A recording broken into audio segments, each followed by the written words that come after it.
Bonjour à toutes et à tous, ici votre Argorock national. Enfin, nous avons un premier aperçu de ce que pourrait être Star Wars 9, le dernier opus de cette nouvelle trilogie prévue pour milieu décembre 2019.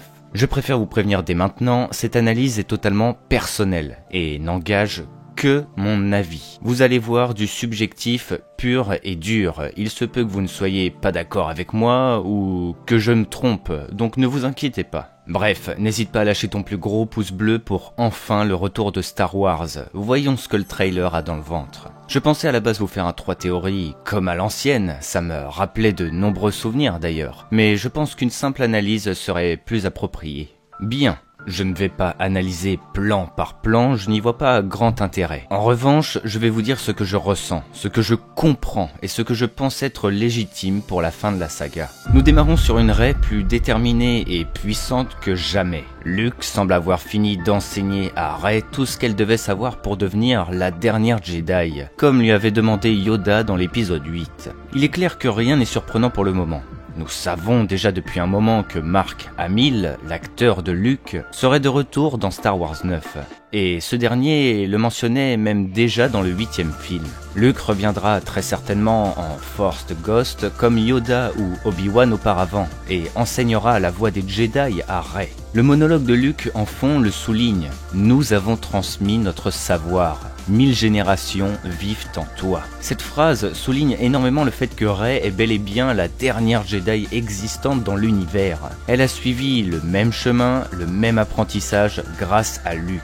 La phrase « mais c'est ton combat » veut dire énormément de choses pour moi. Effectivement, seul Rey a le pouvoir de défaire Kylo Ren. Néanmoins, battre Kylo Ren ne relève pas le fait que c'est LE combat de Rey, car il est également celui de la résistance et même de tous les peuples opprimés. Luke mentionne bien que c'est ton combat. Ce qui implique des raisons personnelles à tout ça, et je pense que vous savez de quoi je parle. Rey souffre de ne pas connaître ses origines, et c'est un mystère qui plane depuis l'opus 7. Il est évident que l'épisode 9 nous apportera des réponses à ce sujet, et je pense que le trailer en a déjà beaucoup dévoilé. Qu'est-ce qui me fait penser ceci? Je vous en ai déjà parlé plusieurs fois en vidéo, mais il est clair que pour moi, on ne connaît toujours pas l'identité des parents de Rey. C'est trop simple, c'est trop mal amené, bref, Kylo Ren a menti dans l'épisode 8. Si nous nous penchons sur le titre de ce 9e opus qui est The Rise of Skywalker, que nous pouvons traduire par la remontée en gros des Skywalker, la renaissance, l'élèvement, bref.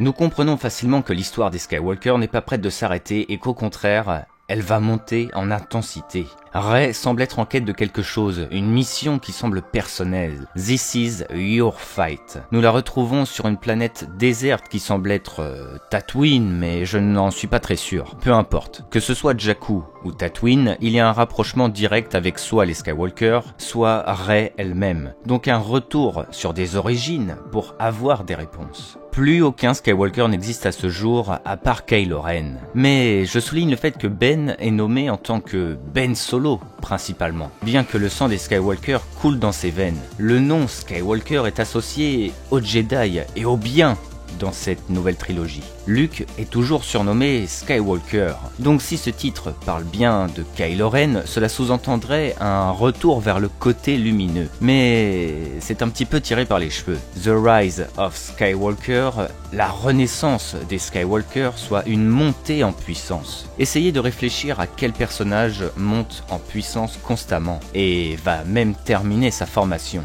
Rey, évidemment. Le trailer indique clairement pour moi que Rey possède un rapprochement énorme avec les Skywalker et qu'elle pourrait même descendre de cette lignée. On ne sait comment. Ça risque de ne pas plaire à certains, mais c'est du moins ce que moi, je ressens en regardant cette bande-annonce. Pour continuer, il faut que nous parlions du retour de Palpatine, soit Dark Sidious. Un retour plus que surprenant et que je n'arrive pas à comprendre. Je ne jugerai pas les choix de J.J. Abrams par rapport à ceci, mais analysons du coup ce retour proposé dans le trailer. Le trailer se termine sur le rire de Palpatine. C'est même un fait et J.J. Abrams a bel et bien confirmé son retour dans Star Wars 9. Donc nous sommes réellement sur une information concrète. Pour commencer l'argumentation, Luke mentionne à Rey nous serons toujours à tes côtés. Cette phrase prouve effectivement le retour de Luke en Force Ghost, mais le fait qu'il soit plusieurs via l'utilisation du pronom nous perturbe grandement. Est-ce que Luke parle de lui-même accompagné de Yoda qui avait déjà fait un retour dans l'opus 8 ? Très certainement. Ou bien est-ce qu'Obi-Wan serait potentiellement aussi de retour en tant que Force Ghost ? Pour ceux qui l'auraient oublié, la voix d'Obi-Wan est présente dans la vision de Rey, une vision qui s'étend sur les 3 opus de la saga. Ce serait possiblement un retour légitime en quelque sorte, tout comme limite Anakin. Ce qui fait potentiellement penser ceci est que Luke affirme que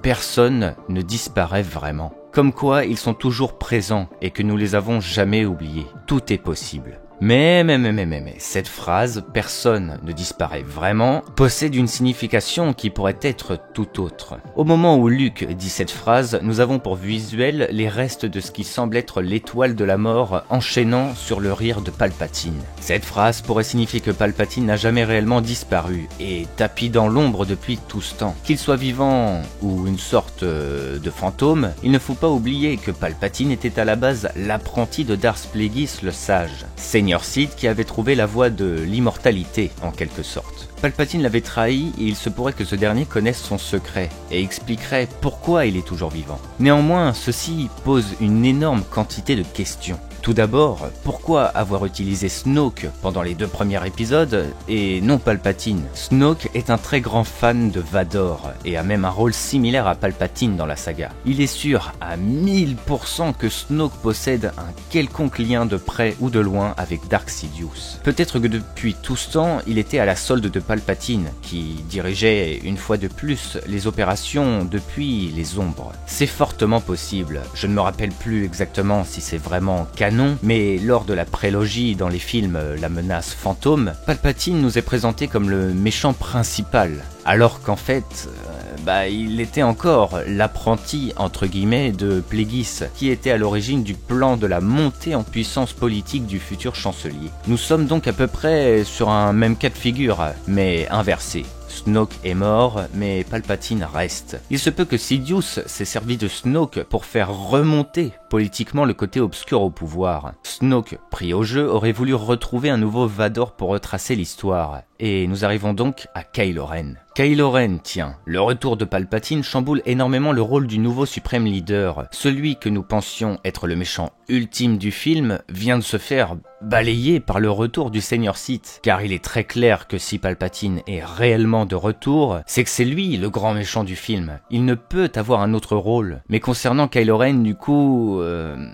Est-ce que Kylo Ren était à la solde de Sidious depuis le début et non de Snoke ? C'est quelque chose de tout à fait possible et pourrait expliquer le fait qu'il ait dépassé son ancien pseudo-maître et l'ait trahi. Sidious a peut-être pu former Kylo Ren de son côté pour qu'il trahisse Snoke. Mais une flopée de mystère est encore présent, car il se peut que Kylo Ren ne sait même pas que Sidious est revenu. Mais il est clair pour moi que si Palpatine est présent, c'est qu'il a tout manipulé depuis le début, et que c'est lui qui aurait pu attirer Ben du côté obscur, pour avoir un nouveau Vador en quelque sorte. Néanmoins, je doute encore par rapport au lien avec Kylo Ren. Concernant Rey, cela pourrait justifier certaines choses. Déjà, cela pourrait expliquer la connexion entre elle et Kylo Ren dans Star Wars 8, qui à la base, nous croyons, était effectuée par Snoke, comme affirmé par le suprême leader déchu, mais qui pourtant continue après sa mort. Il se peut que ce soit au final Sidious qui avait mis en contact les 2 protagonistes. D'ailleurs, on nous rabâche depuis le début que Snoke et Kylo Ren ne sont pas des Sith, mais des adeptes du côté obscur, et que Kylo Ren est l'opposé de Rey. Mais si ce dernier n'est pas un Sith,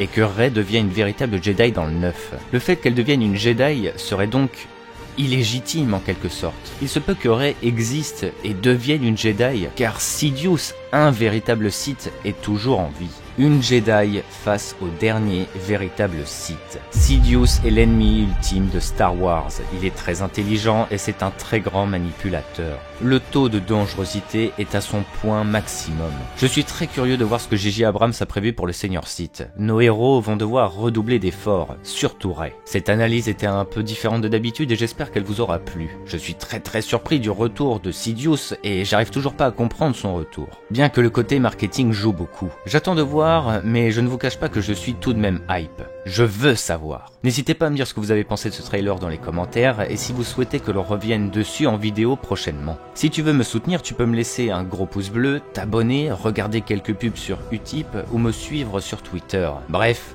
c'était votre dévoué Argorok et que le Lionheart soit avec vous.